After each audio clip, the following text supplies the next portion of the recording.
One of the more common kinds of accidents in which bicyclists suffer serious injuries in San Francisco or in just about any other city in the United States is a situation where the bicyclist runs into the door of a parked car, where the driver of that car did not look back and did not make sure that no bicyclists are coming down the street before opening his door and deciding to get out of his car.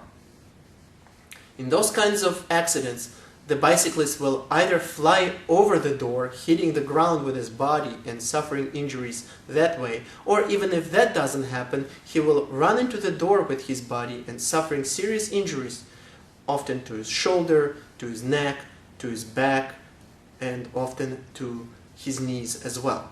Now, in those kinds of cases, the insurance carriers for those drivers will often argue that it's not the driver's fault, but it's your fault. It's the bicyclist's fault for causing that accident.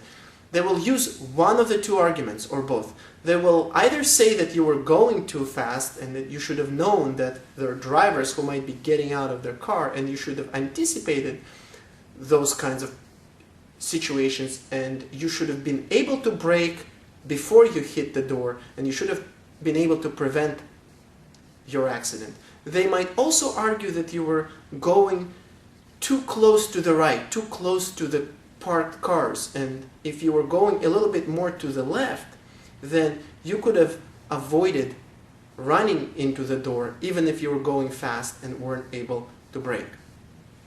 Now, in most cases, these kind of arguments are legally not correct.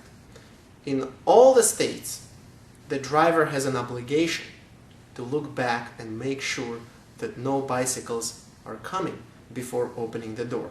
So they have to yield. The parked cars, the drivers of the parked cars who are about to open their door must yield to the bicycles that are coming down the street. It's their obligation to make sure that you as a bicyclist are not coming down. And it's not your obligation to worry about the possibility that some car will have a door popping and open right in front of you while you're riding down the street.